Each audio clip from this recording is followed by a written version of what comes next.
Aproveitando enquanto vocês estão se acomodando. You're taking your seats again, reconvening. I'd like to remind you once more that you have access to the policy papers of this edition of our Forte conference. Those who are present here have access to this material on the kit that was given to you when you came in, and the virtual audience, you can access the website of Conrad Adenauer Foundation and CEBRI. Our chat team will send directly to you all the material that you would like to peruse. These are bilingual publications in English and Portuguese, and there are policy recommendations. Very brief, it's succinct and full of proposals, trying to have a direct impact with policy recommendations for everyone. Thank you.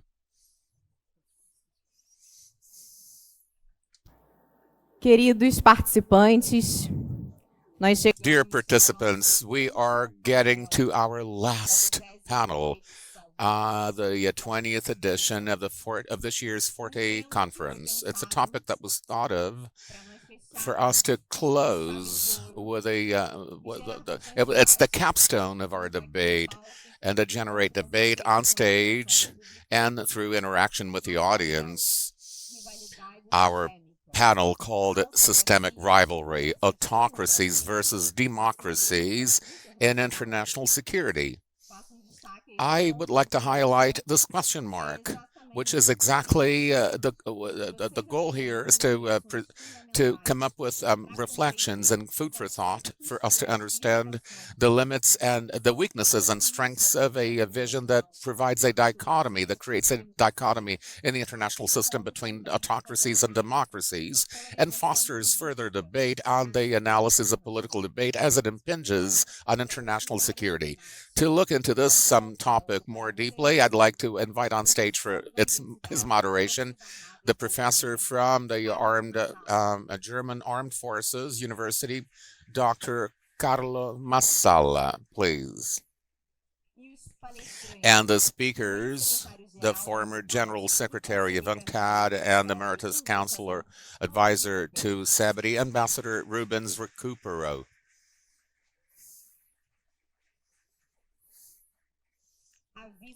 The Vice President of the Subcommittee for Security and Defense of the European Parliament, Rasa Juknevičienė.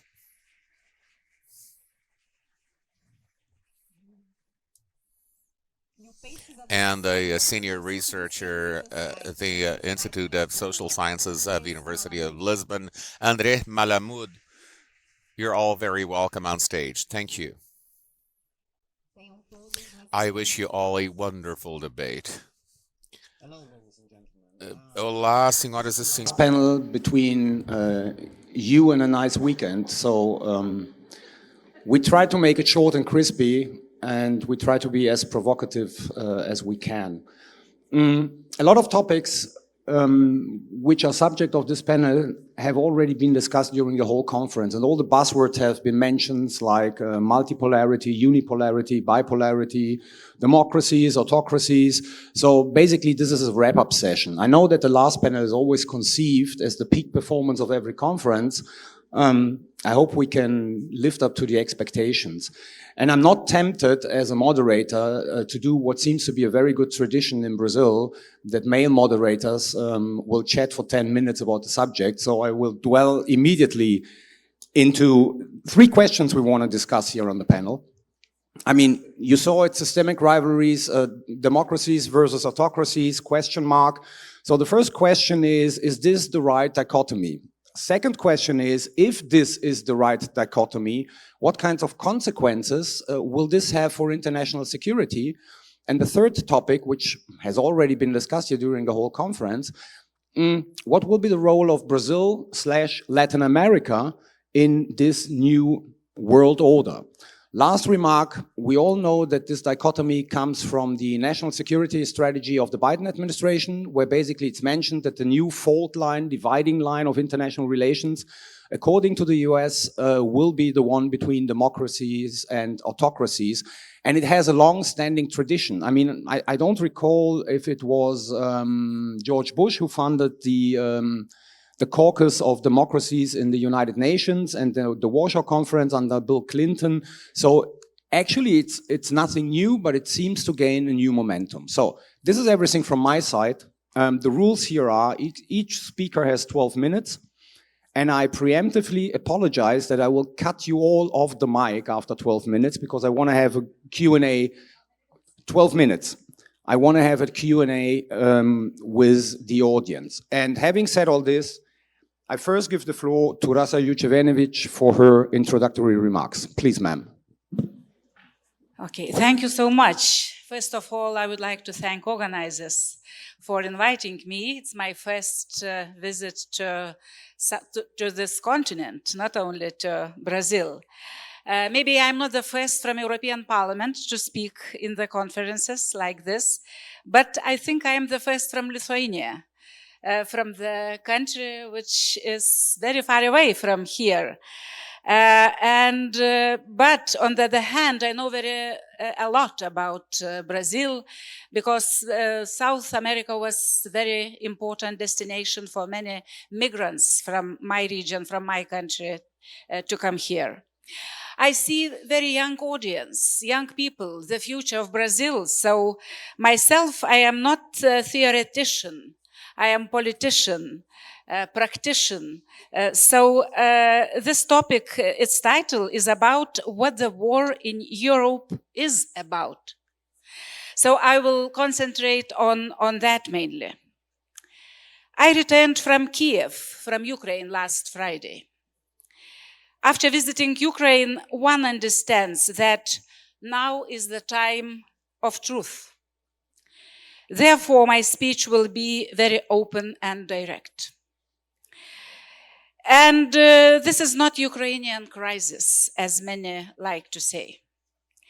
Especially war criminal Putin likes to say so.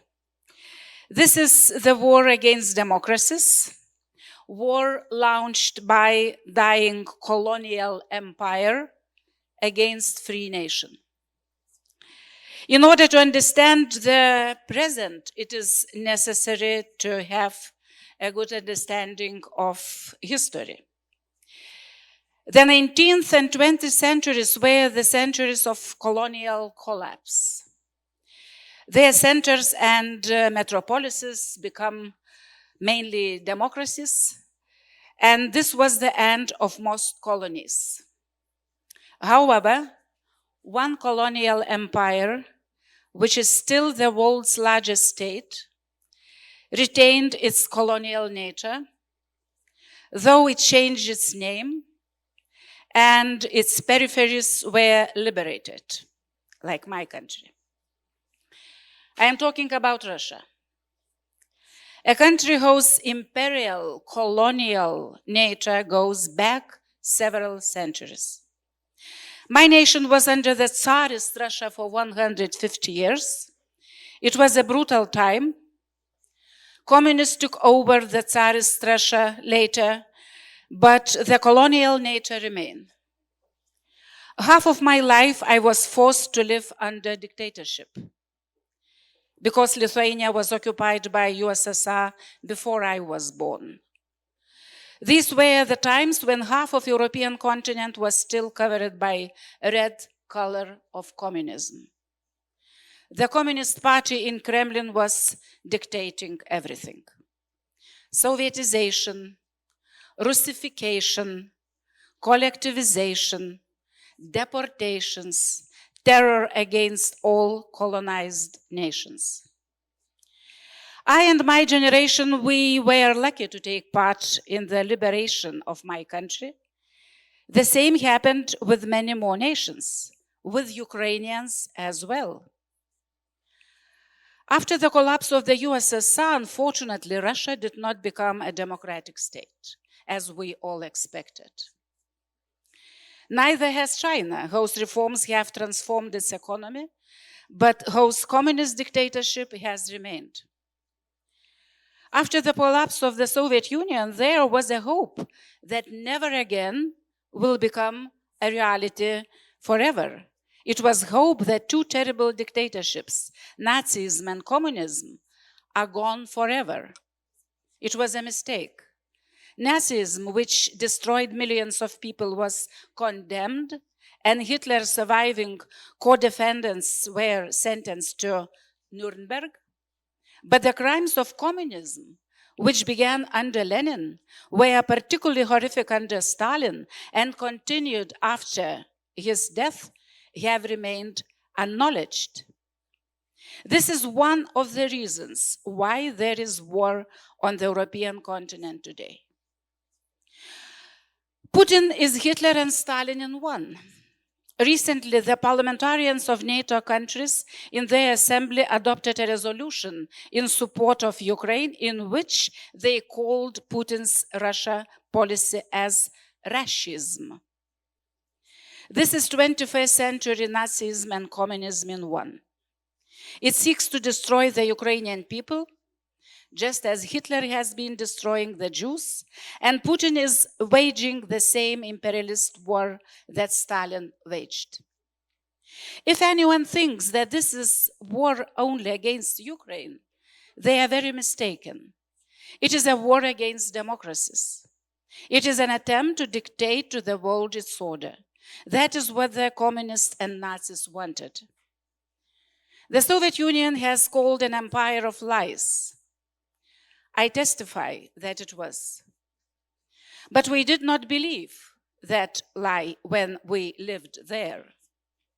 In today's Russia, lies have become the ideology of Putin's regime. This ideology of lies is aggressive, mixed with large portions of hatred, conspiracy theories.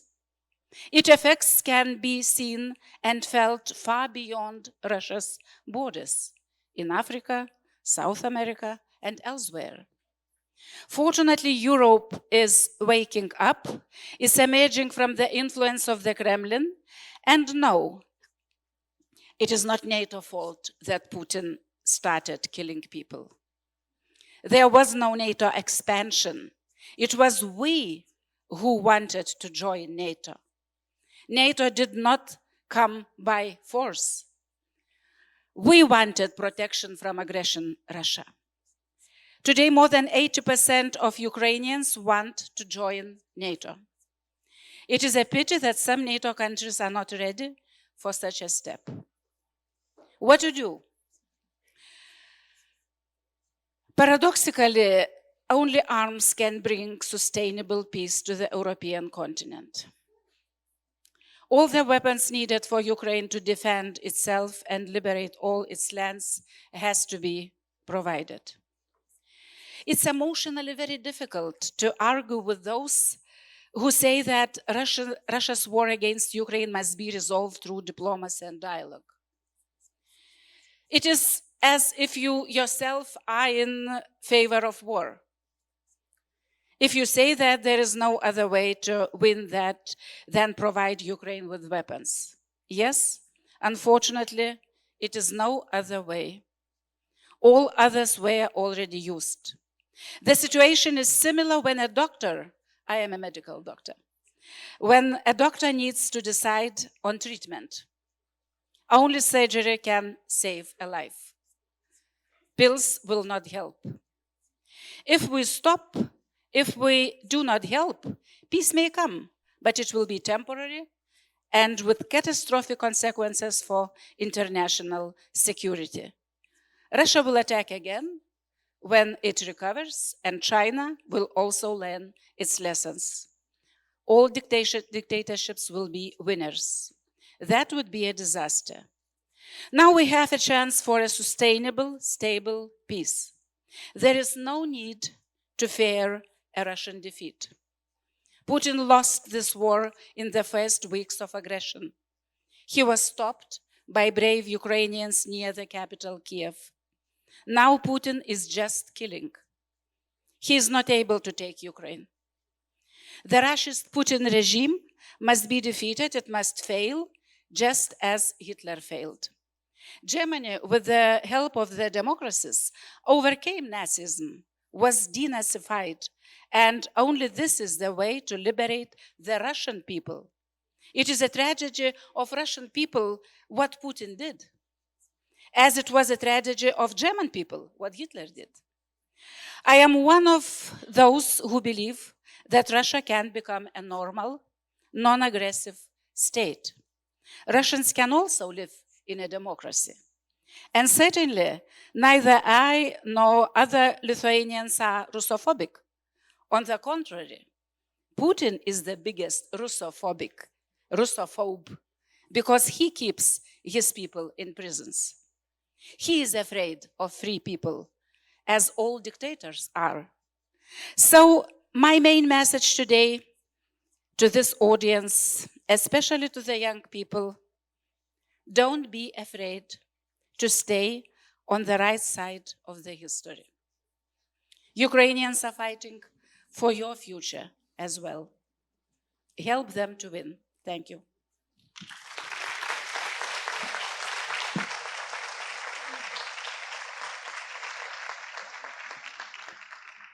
Thanks a lot, ma'am, for this also very personal speech. And I take two things out. So your main message is that basically, because you mentioned China a couple of times, we are in a war against democracies as a way to live, as a means to live. And secondly, deterrence is the best way to fight this war and basically to prevent those autocracies from getting further. I assume, Mr. Ricupero, that you have a slight different view on that issue. The floor is yours. Muito obrigado. Eu tenho. Thank you very much. I have an opinion that's quite different regarding the position of Brazil and Latin America.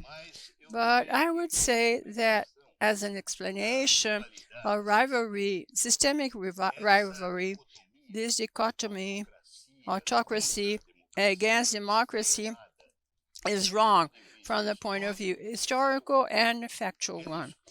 It hides the true disputes, the geopolitical ones of nature, as advertising, and it makes a space for normalization of relations that are very, very narrow, and it makes very difficult to cooperate among the powers that are under conflict in common challenges as global heating and pandemics.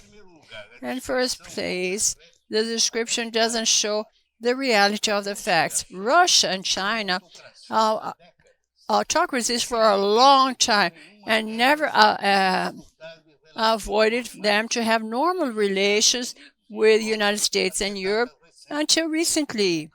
In the case of Russia, not even the enclosure of Crimea in 2014 was able to interrupt the synergy in gas and oil between Moscow and the Europeans, and also Germany mainly, as mentioned by the gas pipeline building of Nord Stream up to the last moment.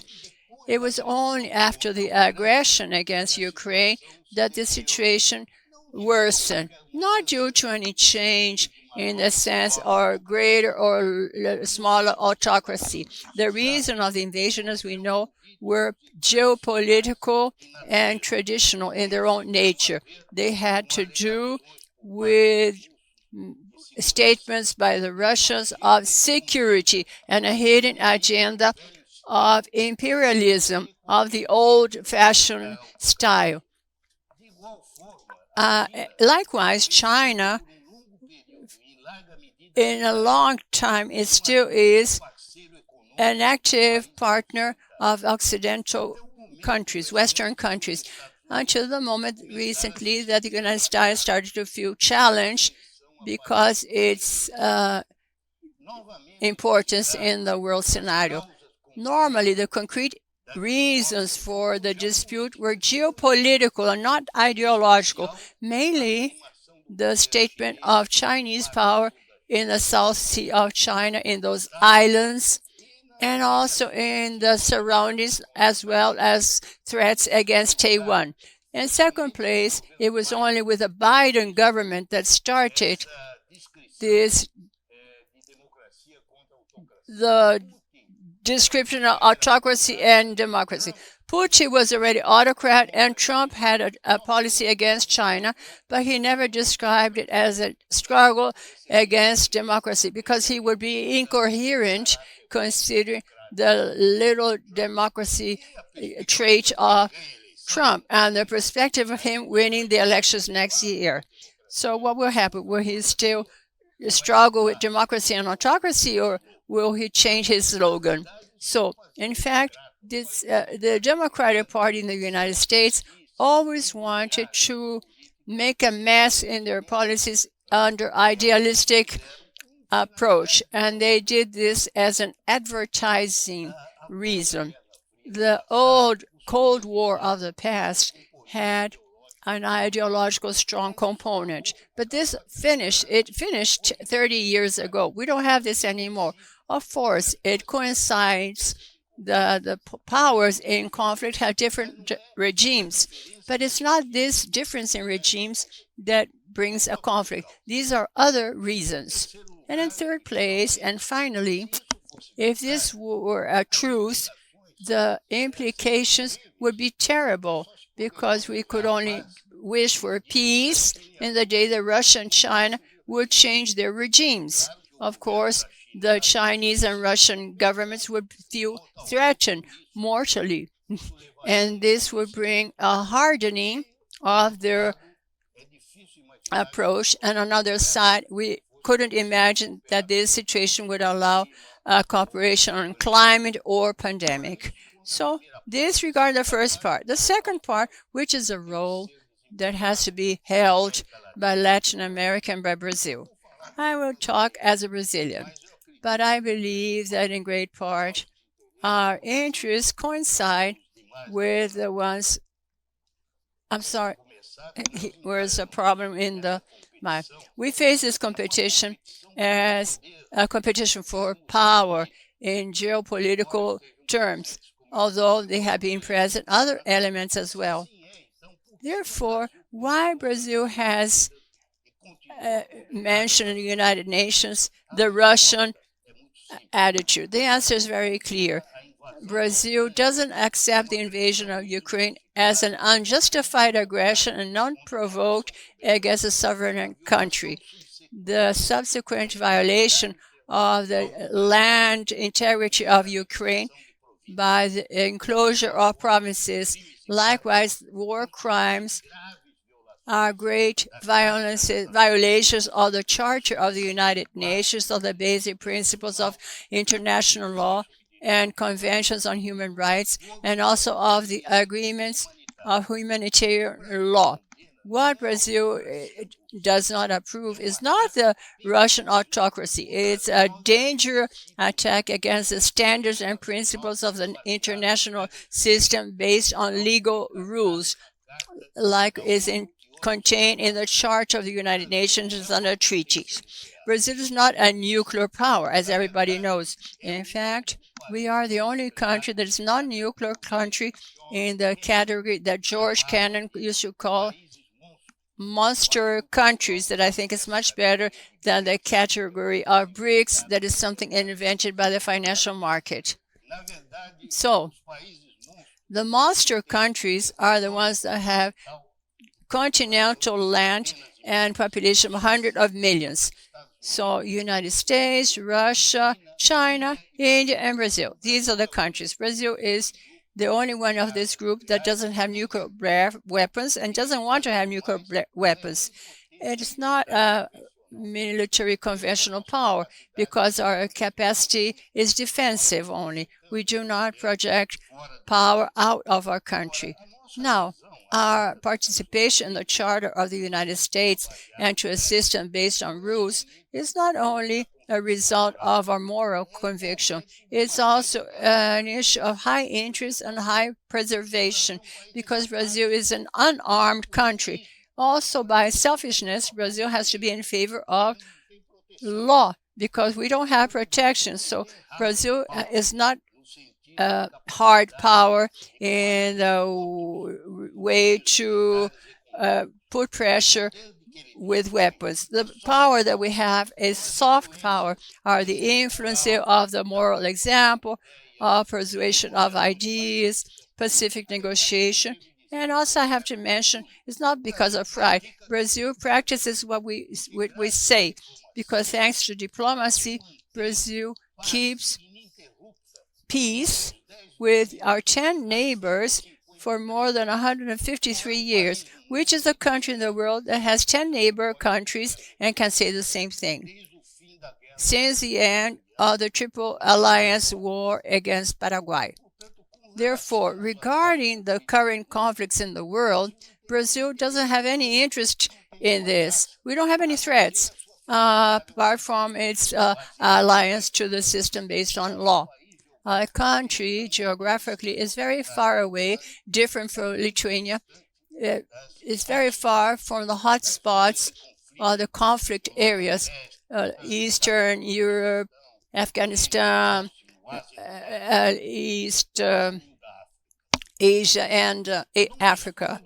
Not having power reserves to act directly in conflicts with Ukraine, the only means that we have is our diplomacy, our diplomatic action to try and find a pacific solution and to end this war through negotiations through the United Nations or some collective effort. In the case of China, there's another important issue. China is our greatest commercial partner, one of the main sources of investment in our country. We don't have any conflict with China. Our relation is bilateral and very mutually advantageous. We don't feel ourselves threatened by China, by no means. The fact that they have a different regime is not a reason for us to be an enemy to China. And a conclusion I would add, I'm sorry, his mic had interrupted. We try to align ourselves with the cause of the United States and the Western world because they saw the ideological struggle against the Soviet Union the same way what they were doing inside Brazil against what they consider a mortal danger. Communism by the Communist Party in Brazil, inspired and funded by Moscow. We had at that time a strong coincidence of interest between the managing elite in Brazil and the American strategy at that time. This coincidence,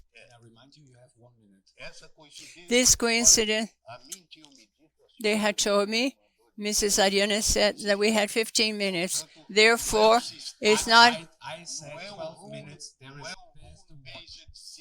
They're discussing the time granted to Mr. Ricupero. We can do it afterwards.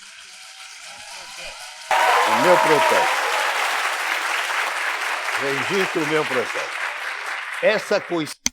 I'm sorry, this does not exist anymore. Brazilians don't face China or Russia as a serious threat to democracy in our country.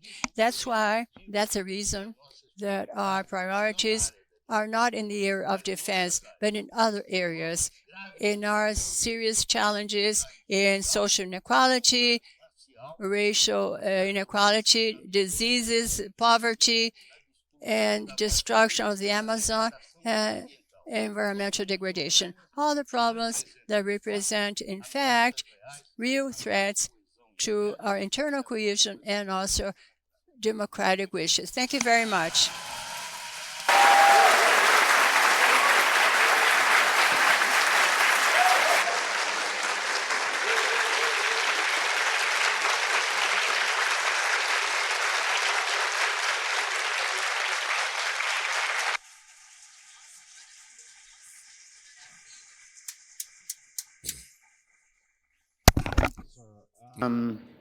I already like the panel because two clear-cut, distinct views. So according to you, it's a wrong dichotomy, differently from what we heard from the first speaker. We will see what we will make of it afterwards. Maybe we introduce now a third perspective, I'm not quite sure. But it will be a perspective also within 12 minutes. Andrés, it's your turn. Thank you, Carlo. It's a pleasure, è un prazer estar partilhar este painel. It's a pleasure sharing this panel with you and other colleagues, Ambassador Rubens and Ms. Juknevičienė. We've had different positions. I'm a Latin American living in Europe, so therefore I think both are right, actually. At the end of the day, both are right. I'm going to try to explain why. Europe has reasons to wage war, and Latin America has its own reasons not to wage war. I presented a presentation with 10 points. Now we have 2 more minutes, apparently, but we'll have more time to fight at the end of the presentation. I do apologize for this accent that will make you remember your grandparents. It will remind you of your elderly relatives. First part, the domestic variable, democracies versus autocracies, and the second variable is international, how democracies versus autocracies impact international relations, and the third part is our regions, Latin America, and its connection to Europe and their joint roles. The first point, democracy. I'll be unfriendly later. I'm going to start off with something very nice. Democracy is good. We all agree on that. It's good in itself. It's not just good instrumentally. It is good to live in a democracy. The problem is that democracies have problems. So they're under stress. If we are stuck in this dichotomy, are we democracies versus autocracies? All of a sudden, we may be on the losing side of the equation. It's not convenient. How do we defend our democracies in spite of the fact that other democracies are going through rough times and other democracies have millions of people living under stress? Democracy is good, but it's dangerous if we're caught up in this dichotomy. Second issue, democracies, can they favor peace? The answer is yes. We know the theory of democratic peace. It's a theory. Democracies are not more peaceful than autocracies. They're more effective and they win many more wars. But it's not easy to have the day all countries in the world are democratic. The wars will come to an end, apparently, and that's good. The third point is, the second point is, can democracies favor peace? Yes, they can. The second point is, can democracies wage war? Yes, they can. Democracies are warlike. And if we place this dichotomy as a mental construct in our strategic thinking, the only way democracies can win over autocracies is to change autocracies, the regimes of autocracies. To win, we have to make sure they'll change it, but they don't want to change. Democracies try to change the regimes of autocracies, and autocracies will try to defend themselves. That's a wrong framework. Democracies are good. Democratic regimes don't fight each other. They don't wage war against each other, but they may lead to other kinds of war. That's a complicated scenario. So the 3 points of international security. First of all, the war in Ukraine is an war of aggression. Russia has not been attacked, but it was a provoked war. It's not.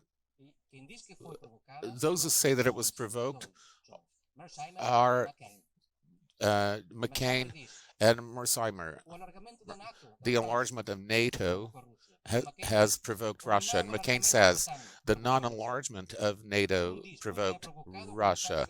One of them says that Russia is provoked when you get close to his border, and the other one says that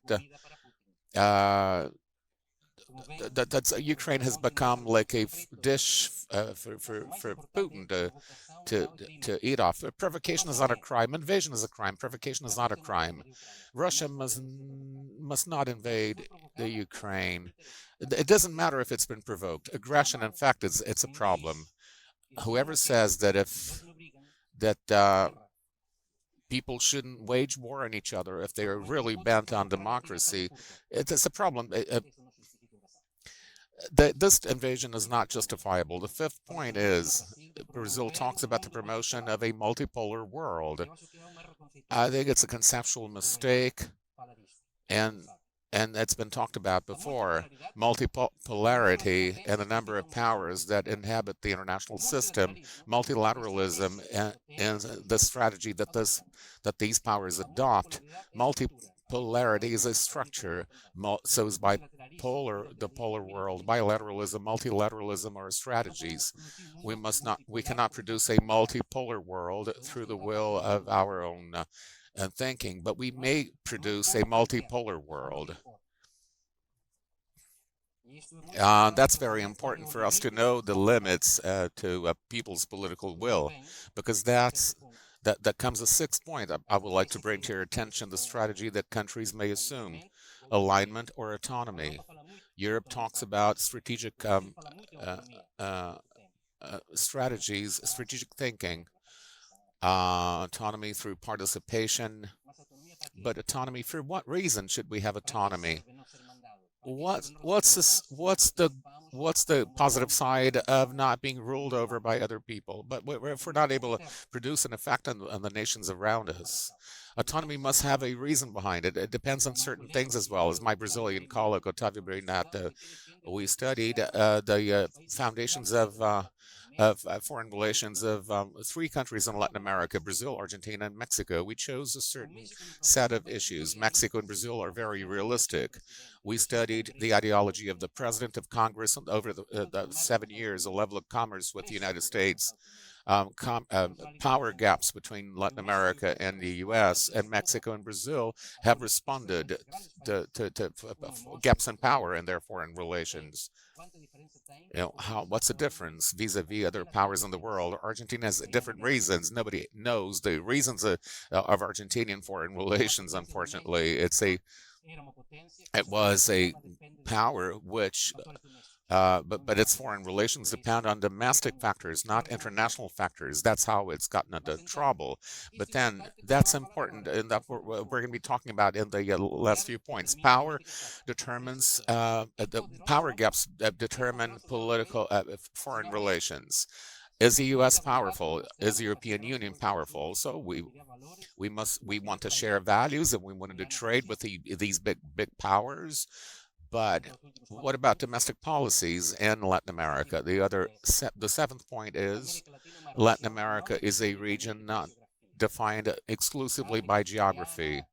Sub-Saharan Africa, East Asia, continental Europe, North America. Latin America has geographic components and cultural components. It's American, but it's Latin. Mexico and Argentina have many different realities. Geography doesn't determine them. Mexico, after 1910 revolution, the dictator said, poor Mexico, we're so close to the United States and so far from God. That's what the dictator said in 1910.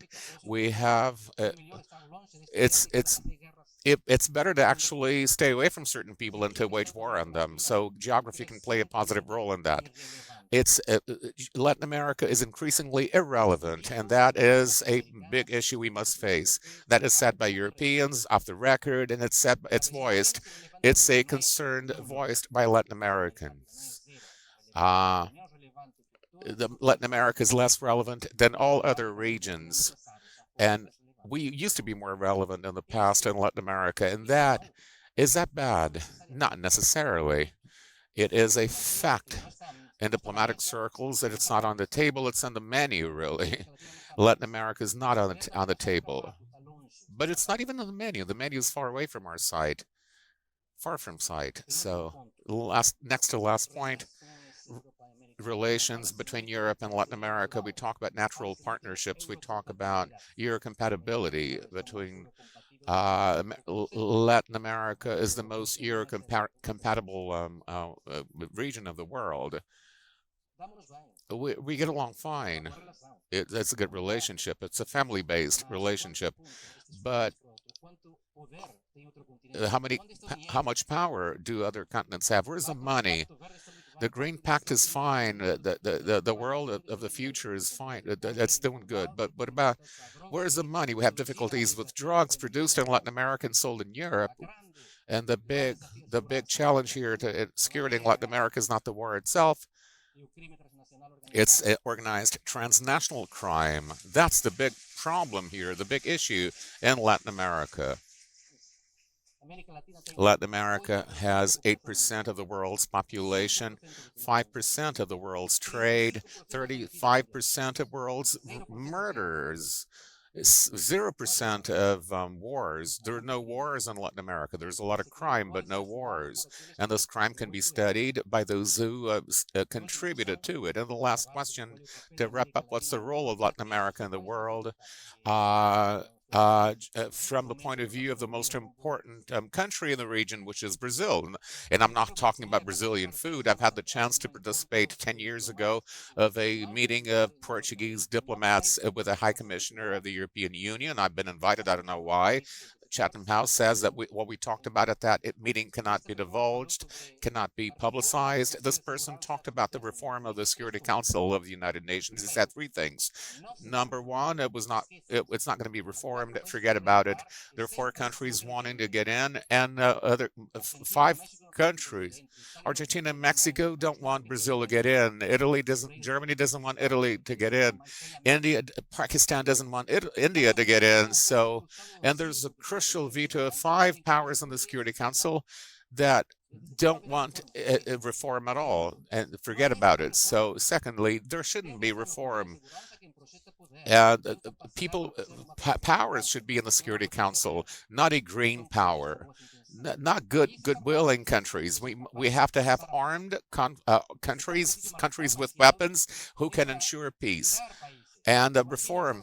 China and the United States are there, and they'll remain there. And there shouldn't be reform, and there won't be a reform. And the third, Europe will be campaigning for a reform of the Security Council. Will say that we want Brazil and India to get in because it's convenient to have Germany, Brazil, and for example, and it's because it's nice to say it. Let's face it.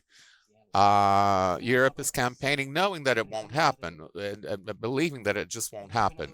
And it's not just Europe, it's also Latin America. I believe that this conference serves for us to talk eye to eye. Words are performance-oriented. They don't describe reality only. They want to influence reality. So we have more opportunities for fight than for peace. Thank you.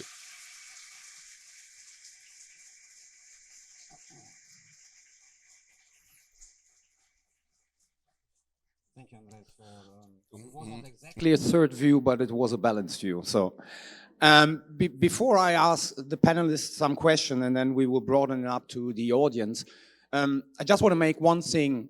I just want to clarify one thing, because I think there is a myth, and this myth concerns John Mearsheimer's explanation of the Russian aggression. We should not forget that in 1997, NATO and Russia signed the Founding Act, where basically Russia agreed that every country has the right to choose its own alliance. So Russia agreed basically that every country between Russia and, at that time, not even Poland and the Czech Republic were in NATO, has the right to choose their own foreign policy and to choose their own alliances. The second thing is, on the 24th of February, the NATO-Russian border was a border of 258 kilometers, the 3 Baltic states. And if you've ever been to the Baltic states, they all would fit into Rio de Janeiro. I mean, these are not great powers. So there was no NATO provocation with regard to Ukraine. This was made up by the Russians, and this was used as an excuse to invade Ukraine. And I think we should clarify this. I mean, probably mistakes were made, yes, I do agree, but nothing justifies the 24th of February, and especially not that NATO was expanding closer to Russia's border. On the contrary, Putin achieved its goal, which he wanted to prevent, because now Finland is part of NATO, and Russia enjoys now a border with Finland, which is 1,380 kilometers. So he's a master strategist. Anyway, let's come to the issue here on the panel. My question to all 3 of you is, and Andrés, especially very grateful that you talked about the United Nations Security Council, because of course, Mr. Ricupero also mentioned multilateralism and cooperation as a strategy. And on a global scale, I mean, the central institution for, let's say, political and security cooperation is the United Nations and the United Nations Security Council. If this instrument is gonna be blocked for the foreseeable future, where's the place cooperation might take place? Whether we live in a great power transition competition or in an autocracy, democracy dichotomy, it doesn't matter. But where do you see basically the place where international security is dealt with, and how can, for instance, a continent or a country like Brazil influence this institution? I mean, will there be an institution? Will it be great power cooperation of the 18th, 19th century? What will be basically the form where this all will take place? If Mr. Ricupero, you want to start with that. Muito obrigado. Eu quero dizer que Thank you very much. I want to say that I agree in quite a bit of what Malamud mentioned. And regarding the question that has been asked by the moderator, I believe that basically the response would be the same given by Professor Kissinger in his recent interview when he celebrated 100 years old. He said very correctly that the United States and China have 10 years to develop joint rules of coexistence. And there is no alternative, because an alternative to this would be a disastrous war to the whole world. And which would be these rules of coexistence? They wouldn't be very different for the ones that we had. Sorry, there has been an interruption in his mic. That's why I think it's dangerous to describe all this subject regarding democracy against autocracy. China will not leave its regime, neither Russia. Russia perhaps, but China has their own values. So if the United States wish to change the values of China, this will be an unavoidable shock. The same thing if we had the opposite. So the problem of this, it's wrong. Here, there are a lot of German people. Ask the Germans here, how many of you believe that the First World War was a war between the democracy of France and England against the autocracy of the German Empire and the Austrian Empire? At the time, it's what it was said. It was a propaganda advertising of the Western world. It was wrong because French and English had the Russians as allies. That was the biggest autocracy, but it was a tool of advertising. So it's a danger to put things in this level, because this means not only advertising, but it implies in wanting to change the regime of the others. And there's no way to do this, to change the regime of China. China has so much power to maintain their values. So I think the only solution is this one: Pacific coexistence, accepting the change of regimes, trying to negotiate the differences regarding Taiwan and the South Sea of China, and develop coexistence. And then we could then fight against the global warming and epidemics. That's what I wanted to say, and ending mentioning, in order not to be any doubt about my opinion, I'm not in favor to the position of the Brazilian government. I think Brazil should help Ukraine if we were able. We cannot do it. But if we have some kind of weapons that the current government denied the supply, I would have supplied, because I think it's not coherent to vote in the United Nations, not accepting the aggression, then not wanting to give weapons to the attacked country. So my position is not of the government, but I think we don't have means to do more than what we have. That's a maximum. É só isso, viu, que eu queria dizer. That's all I wanted to say. Thank you. First of all, few words on, you mentioned a little bit, clarified on NATO enlargement, and very shortly. By the way, Kissinger changed his mind. He was against NATO enlargement, and now, when this war was launched, he expressed himself in very clear way that it's a big need to invite Ukraine for NATO membership. You know, the biggest provocation was not that we became members of NATO because we wanted. Look, Finland and Sweden, people want to join NATO immediately when this war was launched, because before that it was no support in the society for NATO membership, despite that they were ready militarily to join. But the biggest provocation was not to invite Ukraine and Georgia in 2008 for membership action plan. That was the mistake. It was a message to Putin that these gray zones around he is able to attack, to grab, to take as it was. So gray zones in the European continent, at least, are very dangerous. So we have to have these lessons learned. Now on United Nations. You know, again, I believe that Russia will not remain as it is now in the future.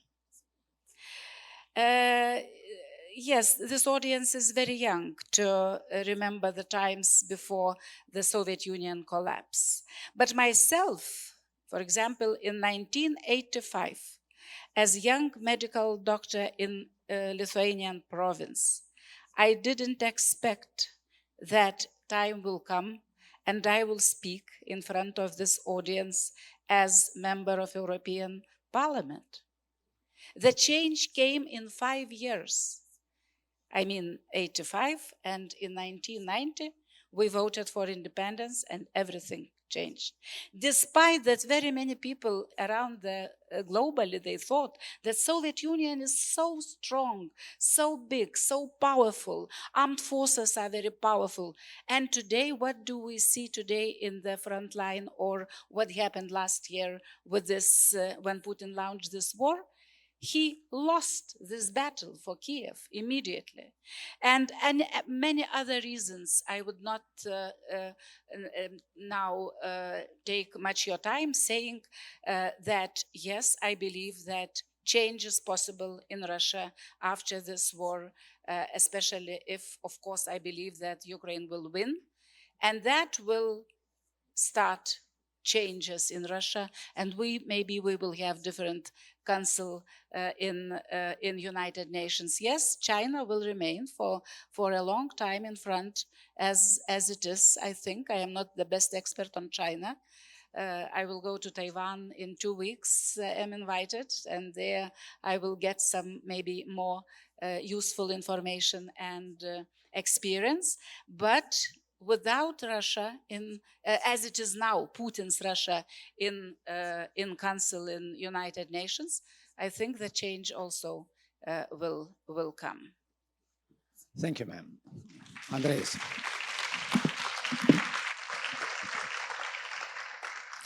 Obrigado, Carlo. Thank you, Carlos. 2 issues. The first one is fundamental. Where do we discuss the world peace, the international security, if the United Nations are blocked? And here, I take advantage of this answer of the European servant. This is solved between China and the United States, or then it is not solved. They're not small people that can make the difference, because the small ones can convince the United States and China to sit down and negotiate. The greatest threat to international security are the mistakes of calculation. Mistakes of calculation produced by lack of clarity, of dignity. This ambiguity has to be avoided, and the only way to do this is directly between China and the United States. We can sell the United States. Did you know that Putin was going to invade? Do you know Russia? You know Russia for 70 years. You have spies. You know everything about Russia, but you failed in Afghanistan, Syria, Libya, and Iraq. The question is, when China does anything to Taiwan, are you going to do anything? Are you going to understand? Or are you going to do what you did in the rest of the world. And you have to persuade the two great powers to talk with themselves, one to the other. How do we do this? With diplomats have this capacity. The issue of democracy. To promote democracy, why can we think that we should promote democracy with our neighbors in Venezuela, but not in China? Because China had never committed itself, never signed a treaty. We don't have a right to impose democracy in China. Yes, we do have a right to look for democracy in Venezuela because Venezuela signed democratic clauses in UNASUR and Mercosur.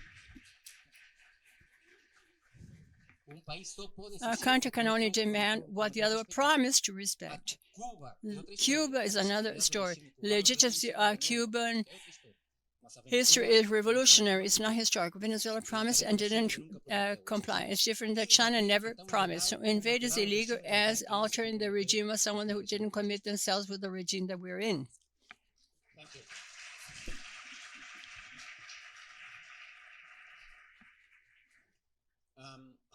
Now for you for questions, and I got some questions out of the hybrid event, and I would like to start before I give the floor to the attendees here. I would like to start and ask all of you to be very short so that we have time for the questions here. One of the participants online asked a question where he said, how do we ensure the survival of a rule-based system despite the differences which exists among, let's say, the aspiring great powers and the existing great power? Who wants to start?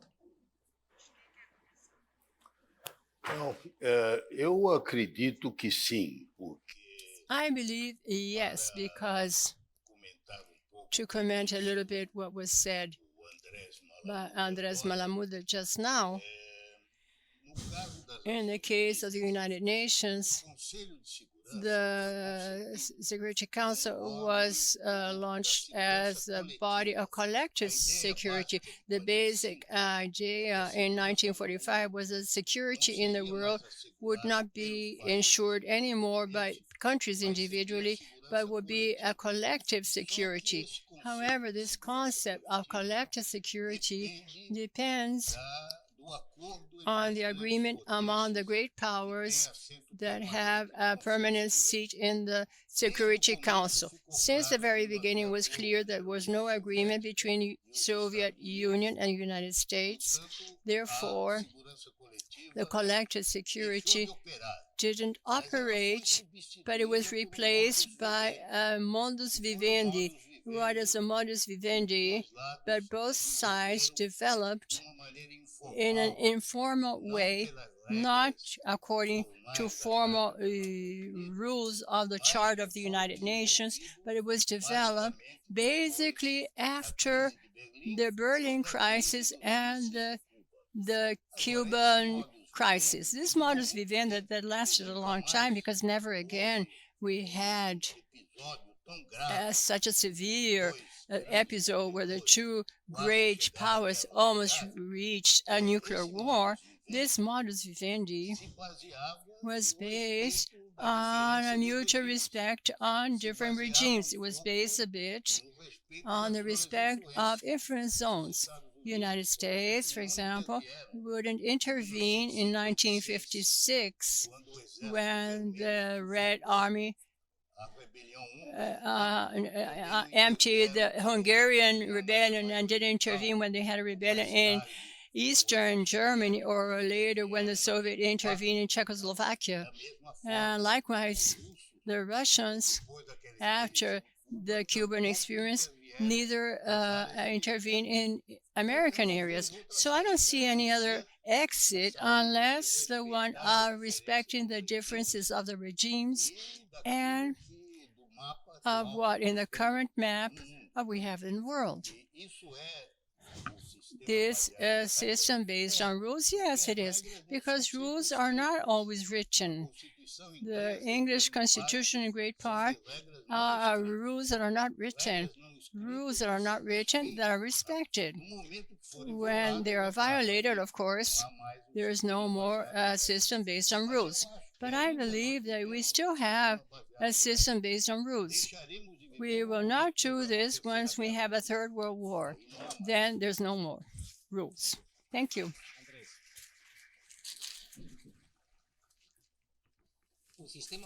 The system based on rules is applied to lower policies for the small countries. All the states are similar, but one's more similar than others. For great states, this politics, there are no rules and studies that indicate this. The democratic cause was applied against Paraguay in Mercosur. Paraguay was suspended after an impeachment, and Brazil would be sanctioned one day to have an impeachment. No one thought that. They're great to do what they can do. And this explains also how the South American countries work. They have been recent, and they explain that the rules are implemented when the United States, Mexico, and Brazil are aligned. If not, no. So we have to do with a system where countries, the big countries, may chat about their differences. The small countries, they have to do is to chat and have the great ones to talk informally, as been mentioned already.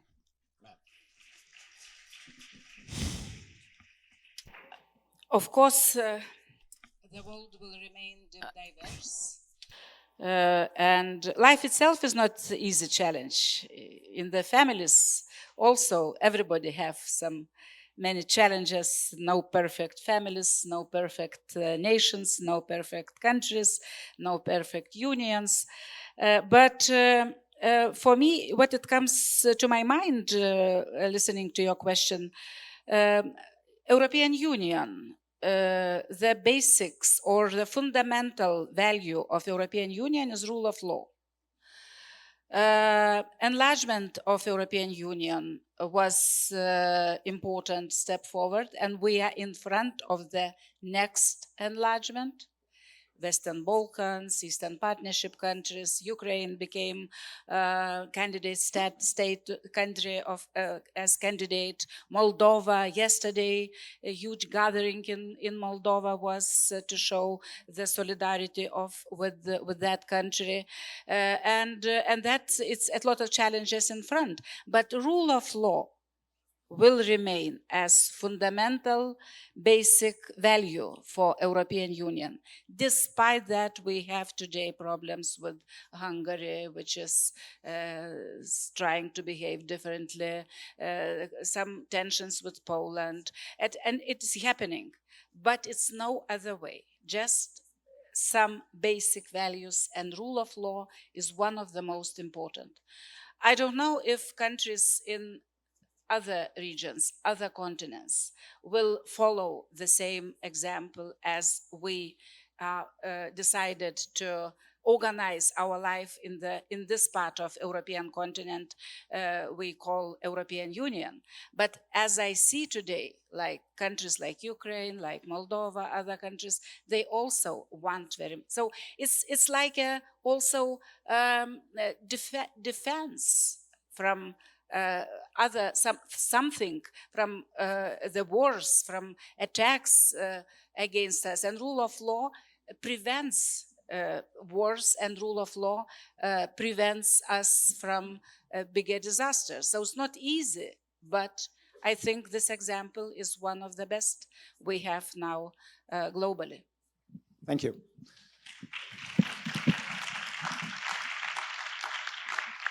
So we have a couple of minutes left for some questions from the audience. 2 rules, please. Identify yourself, who you are and what you do. And secondly, remember, question ends with a question mark. So refrain from co-commenting what you heard on the panel. Who wants to go first?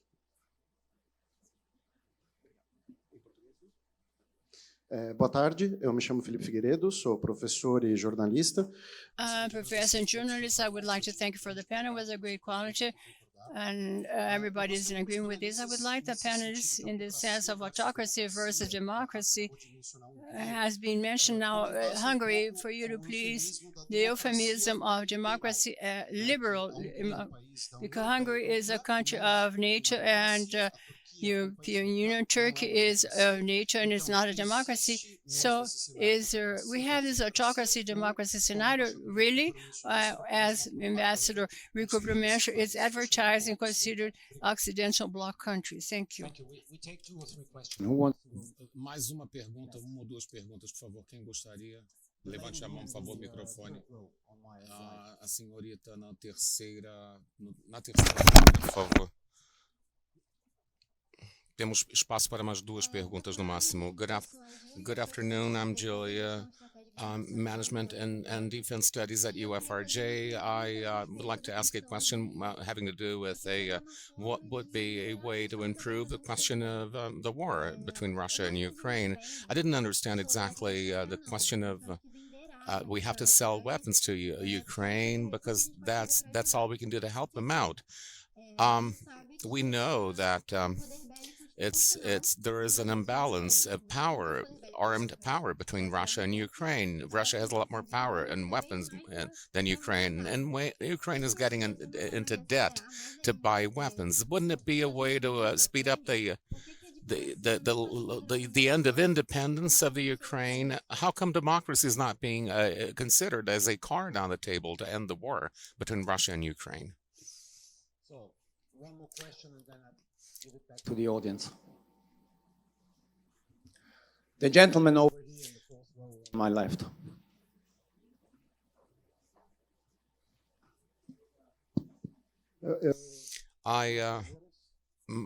I'm Palmeiras. I'd like to ask a pragmatic question on questions between autocracies and democracies. We see Brazil is producing and feeding 1 billion people in the world. Both democracies and autocracies. We see China having a lot of influence in Africa, which is a continent which will demand more foodstuffs in the future once its population keeps growing. And what about the question, this issue of dividing the world into 2 halves, into 2 poles, democracies and autocracies, when food security is a major pressing issue in the future? Muito obrigado. Andrés?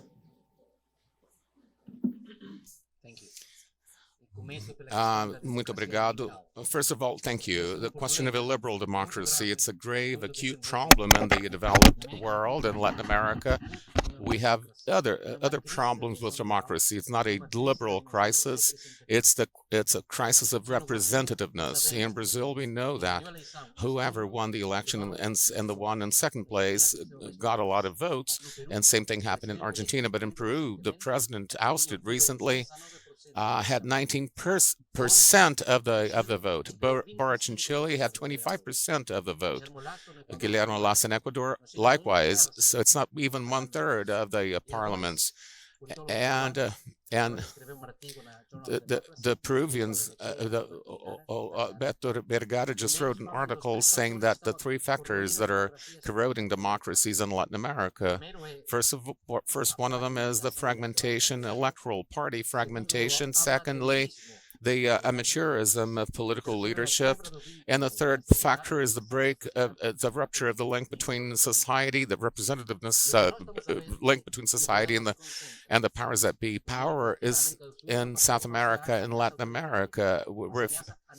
There's a struggle against anarchism. There are governments who don't even come up with a majority, and they cannot rule because we may lose sight of the real danger in our region. The threat is transnational crime. The problem is lack of state capacity, and not being able to govern. And it's not just being authoritarian. It's not having authority. Hungary eliminates an aspect of the illiberal democracy problem, but in Latin America we have a different problem. There are other questions. The role of democracy in the current war. I'm going to let Rasa talk about it. And the question of Africa. China comes into Africa economically and commercially.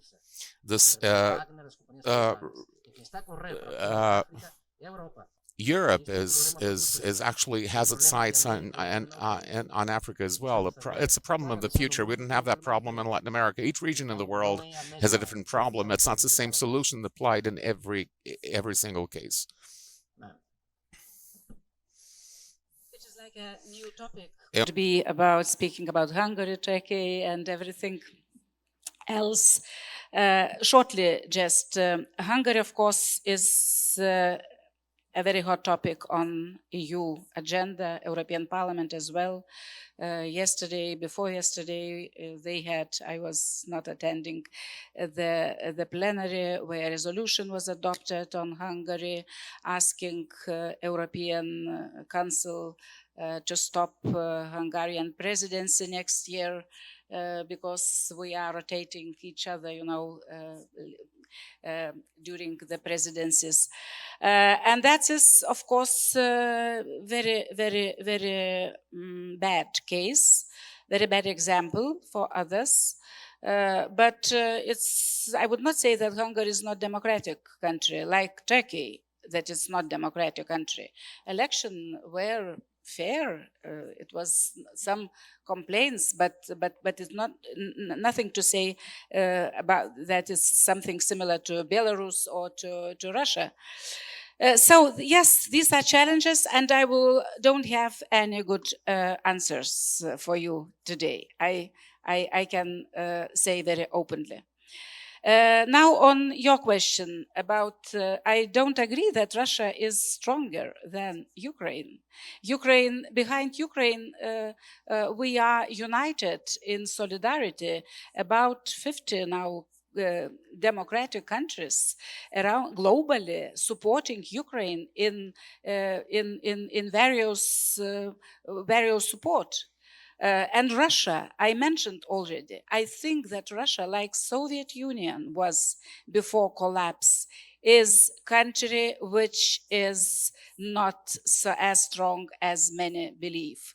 So it is a weak country. Weak country is strong with nuclear power, yes, is the strongest what they have and Putin have today. But even his armed forces are weak, corrupt. They were not able even to take Kiev as they wanted to take it over 3 days or a week. And today, it takes some 6 months for Russians to take small city Bakhmut in the eastern part of Ukraine. So it is not, ask any military, they will say you that is military power. Russian military power is not like we imagine. Of course, they have people. They are sending people to death. This is their power. But it's also doesn't mean that it's strong statehood and sustainable statehood for the future. And what's happening today with Chinese-Russian relationship, I am afraid that Russia will become like a smaller partner, or maybe somebody say colony in some cases of China, but not powerful country itself. Unfortunately, many Russians are concerned. Those who are in opposition, very many of them are concerned. Brazil support, of course, Ukrainians need weapons, but at least political support in the United Nations, humanitarian support for Ukraine. Everything is possible and welcome, if not yet decision done on weapons supply. So it's up to you, but when I say to stay on the right side of the history, it means that support those who are suffering, support those who are attacked, support those who are not, don't want war at all, who want peace in the continent. Thank you. There is a saying among military analysts, which goes like that Russia has the second strongest army in Ukraine. So, sir. Olha, eu vou me limitar. I will be limiting myself, given the schedule that we have.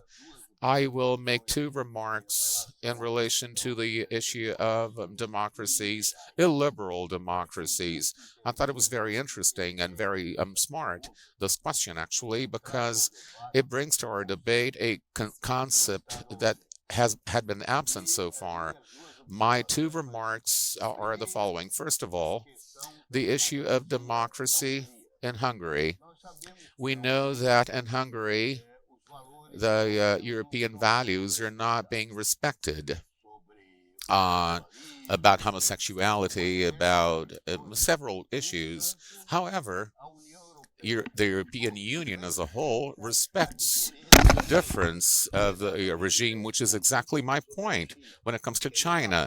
In practical terms, the European Union never intervened in Hungary. It threatened them with suspension of payments and stuff, and so on and so forth. But once it came into the European Union, even violations of moral standards in Poland, also to a certain extent, the same thing happens in Poland. The question of abortion, these issues have not been enough to make the European Union intervene effectively in those countries. In reality, what the European Union is doing is to coexist peacefully with Hungary, hoping that one day Poland and Hungary will change out of their own volition through elections. A second remark I'd like to make is more serious. It's more grave. The United States were a liberal democracy, and they can be a liberal democracy again. What will happen is, if Trump wins the election, the upcoming election, he said that in 1 hour he will stop the war in the Ukraine. Whether he's going to be able to do it or not, it remains to be seen. I don't want him to be elected. I think a lot of people in this audience don't want Trump to be elected. But if he is elected, sorry to say that, Europeans, you are in worse condition than we are in Latin America, because we don't depend on the Americans for anything. We don't hope anything from the Americans, and we don't depend on them at all. You guys in Europe, despite everything you say about having a common defense policy and a common foreign policy, you're not able to it might be that will be the shock that you need, the jolt that you need to change your ways. But the difference is big between the position of Poland and the position of France and other countries. It will be difficult. You in the European Union are in a more complicated situation than we are in Latin America, because this whole policy vis-a-vis the Ukraine and Russia depends basically on the United States being on your side. If the United States withdraws its financial support and military support, would you be able to replace it with your own means and without the United States? That's a question that I'll leave as food for thought. I see the danger of the concept of democracy versus autocracy. The United States is a democracy, but after next year, after a possible re-election of Trump, will it still be a democracy? That's the issue that I'd like to put to your attention. So it wasn't expected that we answer all the questions which were posed here to the panel, but I think we had some great insights. So thank you very much for being here, for talking. Thank you for the audience for the questions. And if you think that this was really the peak performance of the conference, join me in a big round of applause for the panelists.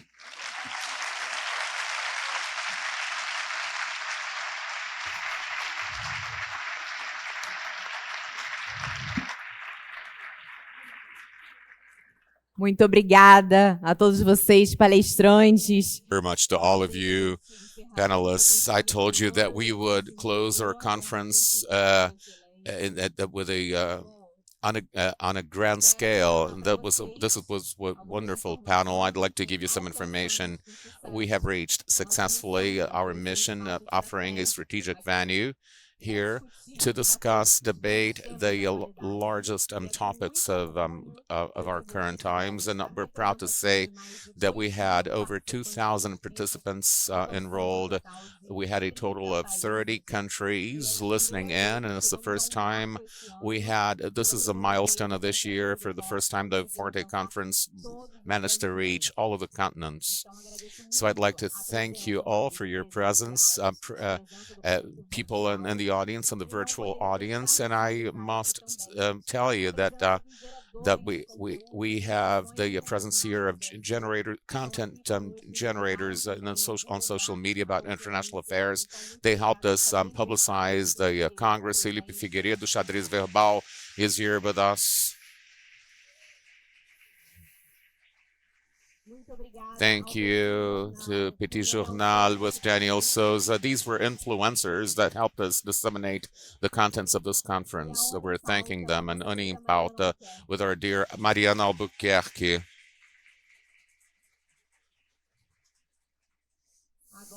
And now I'd like to start off our institutional closing ceremony. It is a pleasure to invite on stage the Ambassador of the European Union to Brazil, Ambassador Inácio Banhas. Thank you. Faz o encerramento rápido.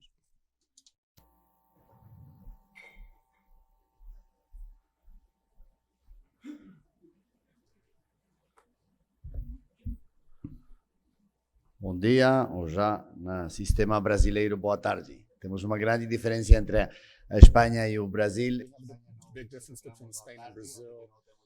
We don't say good afternoon in Spain until we have lunch. But we have this question I have here of 12 o'clock is afternoon already in Brazil. But for us in Spain, we only say good afternoon after lunch. Dear Ania Shimmick, Director of the Konrad Adenauer Foundation, Pio Borges, President of the Advisory Council of CEBRI, the Brazilian Center for International Relations. Dear Ambassadors, dear Secretary of Environmental Affairs, Climate and Energy of the Minister of Foreign Affairs, Itamaraty, my dear friend and distinguished diplomat, dear conferences and panelists and colleagues, ladies and gentlemen, this year, this conference has been organized within a unique context. It's the first time in this great Museum of Tomorrow. It's the first time we came here. We have reached a high level of exchange of ideas, thanks to our distinguished panelists who spoke to a young, diverse audience that followed us from both sides of the Atlantic. Last year, I said that hopefully next year we'll be able to get together again within a specific context, within a global dynamic that's less aggressive. This wish, unfortunately, has not become a reality as we hoped for last year. The continued aggression of Russia, member of the Security Council of the United Nations, against Ukraine, and the nuclear threats made recently by Moscow, the increase of authoritarianism and climate change, and the risks linked to the future use of artificial intelligence were mentioned as some of the main factors of insecurity globally, on the global level. We are going through a decisive juncture in the global order because of competition between the United States and China and the appearance of other international agents. We're going from a system marked by a great power to a world which we don't know yet whether in the long run it will be bipolar again or multipolar.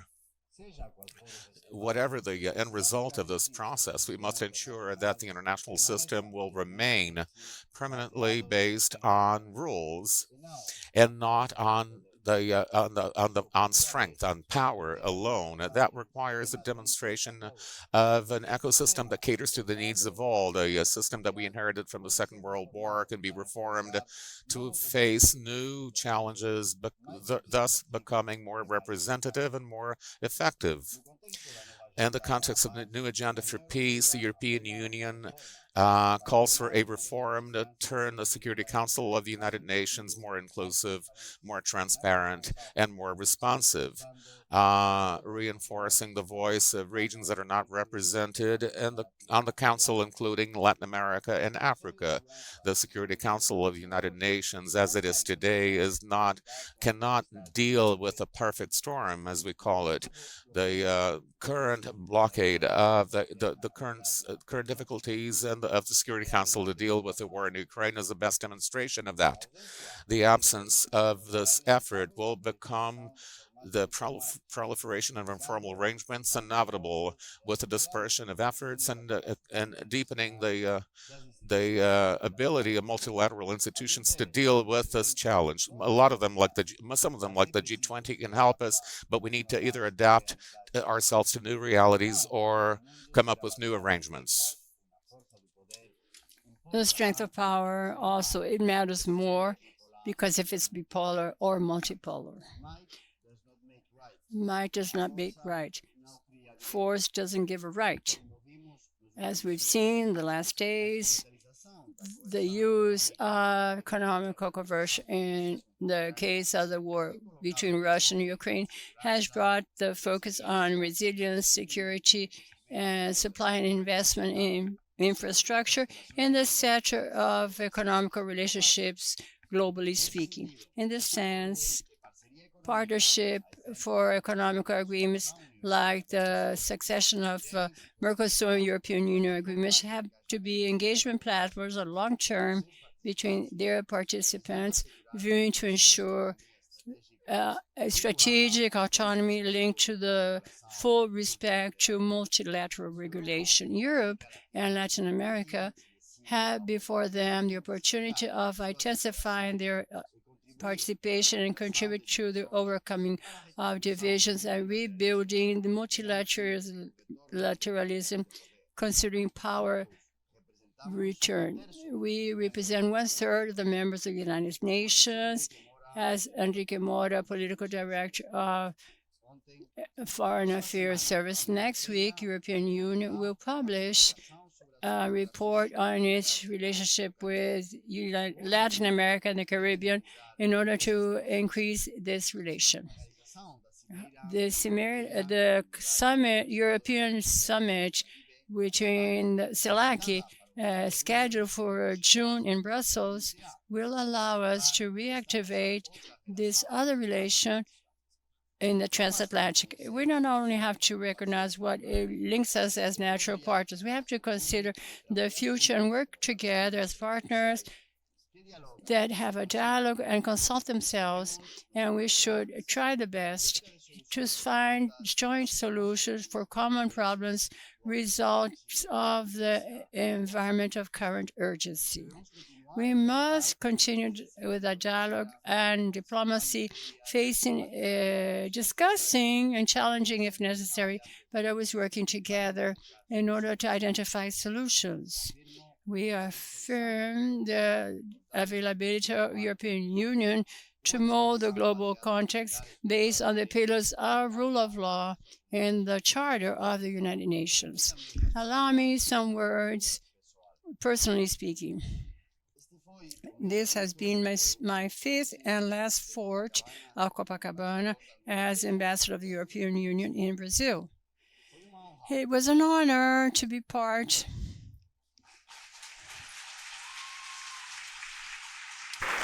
A honra foi nossa.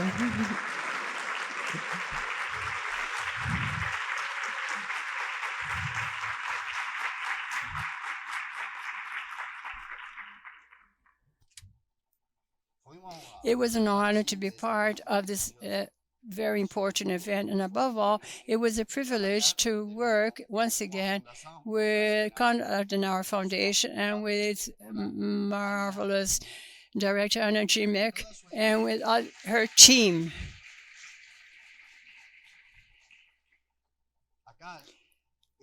CAS is one of the cooperation tools of Germany, of Europe, that we owe and we must value a lot. Thank you very much, CAS.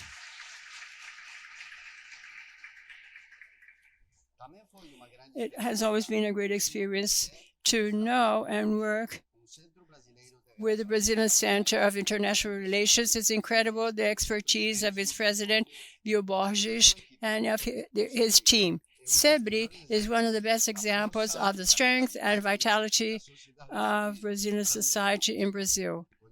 Knowledge and work in favor of the development of Brazil. Thank you very much, Survey.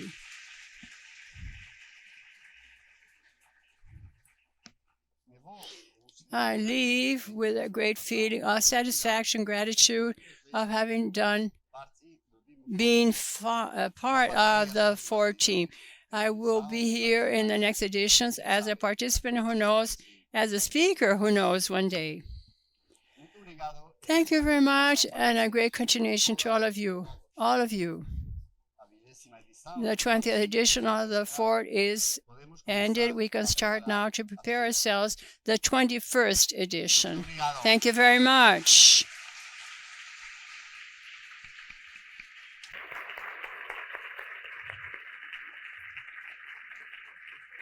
Obrigada, querido embaixador. Thank you, dear Ambassador. I call to the floor the President Curator Center of Brazilian Center of International Relations, José Pio Borges. Good afternoon. We have reached the end of the 20th edition of the Security Conference of the Fort. In the name of Brazilian Center of International Relations and our partners, and Foundation Adenauer and the delegation of the European Union, I would like to show my gratitude to all the ones who have shared with us this journey of reflections and debate. The conference of 2023 has been, in my understanding, a success. It was served as a privileged space for the exchange of ideas, to deepen knowledge and understanding regarding the challenges in security in international scenario. During these 2 days, we have advanced trying to find solutions and responses, considering the perfect storm generated by a number of challenges. It has been an honor and a reason for a lot of pride for CEBRI to be a partner during 20 years of Foundation Konrad Adenauer and the delegation of European Union Brazil, holding the greatest security conference, internationally speaking, in Latin America. Mainly, I would like to show my appreciation to Anya Kindred, Director of CAS Brazil, and Inácio Banes, Ambassador of European Union in Brazil, for their partnership in the last years, and I wish them a lot of success in the next forts to be held in their next functions in the next semester. As a poet and composer, Vinícius de Moraes, he used to say, referring himself with a lot of affection to his partners in music, 100% colleagues. Anna and Inas have been truly, during these years, great colleagues. This year, for the first time, we have organized this conference in the Museu do Amanhã, partners of CEBRI, and I reiterate my acknowledgement to Ricardo Pereira, the director of the museum, for his cooperation in this successful initiative. I throw all the speakers and moderators for their contributions and to the master of ceremony for his impeccable work. I also would like to mention my acknowledgement and gratitude to the team of CEBRI, CAS, and European Union for dedication that was fundamental for the success of this conference. And lastly, I would like to also thank all the participants that have joined us, being in the Museu do Amanhã or virtually speaking. Your participation and your contributions in the debate have been very important for the success of this event. We will meet once again in the next edition, 2024, and until then, we will continue working together, trying to find peace and security internationally and facing all the challenges that may arise in this path. Thank you very much, all of you, and I wish you all, and I hope we will meet in the next year. Thank you.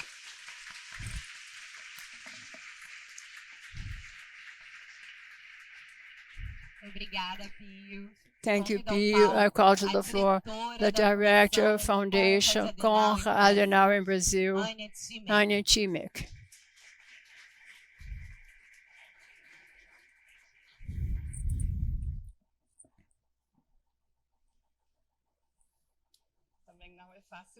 It's not easy for me today also. Dear guests, participants, and speakers, it's a great pleasure to talk to all of you once again in the closure of the 20th for 2023. Thank you very much to each of you that have participated in this very carefully planned moment and organized also by all of us, being virtually speaking and face-to-face. Mainly, I would like to show my gratitude to the fantastic partners of the delegation of the European Union and of CEBRI, besides the Museu do Manhã, and all the engagement of my team that is wonderful, that extremely engaged and participative. And also the organization of this conference has been a great challenge because of great obstacles in logistics that an event of this size brings. And even so, considering the high level of our debates, I am convinced that all the effort was worthwhile. During the conference, we analyzed the role that Latin America, Europe have in the world order regarding transformation, and also the disclosure in geopolitics, currently speaking, among that, the invasion of Russia to Ukraine, the current status of transatlantic relations, and South-South cooperation.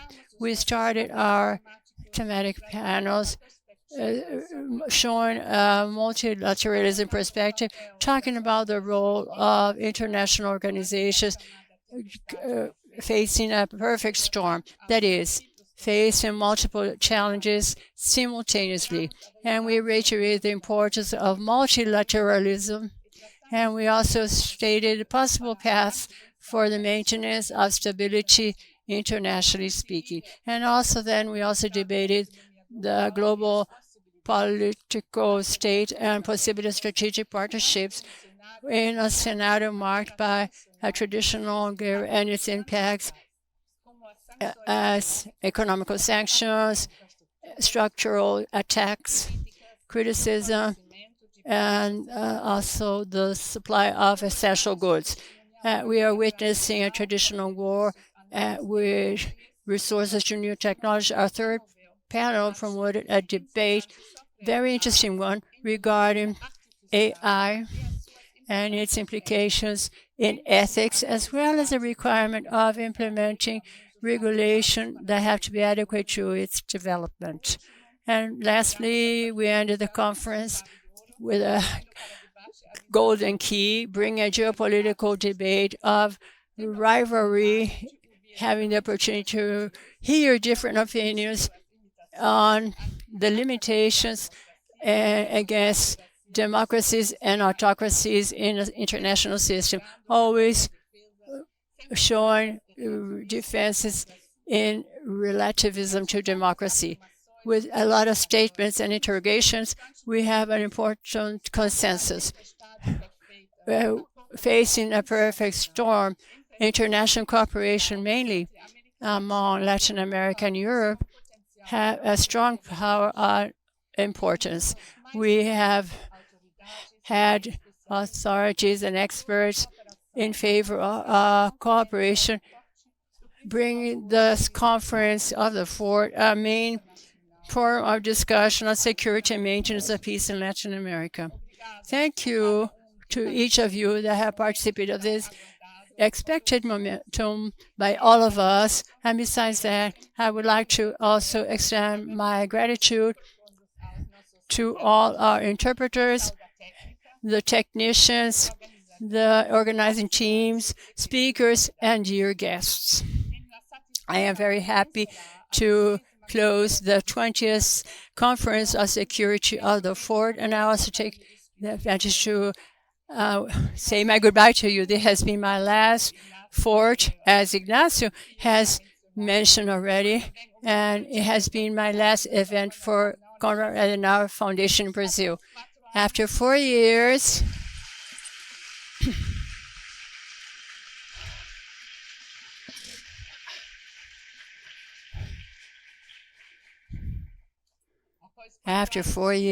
beautiful years and very special years, I will leave Brazil. In June, I will move to Paris, where I'll be in charge of the CAS office in France. Therefore, I would like to mention Auf Wiedersehen, bye-bye. I will show my gratitude to all of you that have accompanied me in the last 4 years, the wonderful team, and the great partners of CAS Brazil, as CEBRI and the delegation of the European Union, and they have held an important role to ensure that this professional permanence here in my life has been very good and fruitful. Therefore, I also would like to say goodbye to Ambassador Ignacio Ibanez, that is also ending his mission here and returning to Europe. And we'd like to thank him for having accompanied the fourth meeting in the last 4 years and for his excellent cooperation. In fact, we never had such a type of cooperation with the delegation of the European Union. And once again, thank you to all of you, to all the participants and members of the panels. And please keep in contact with CAS Brazil and with the Fort and continue to follow our work in favor of democracy, freedom, and the rule of law. Thank you very much.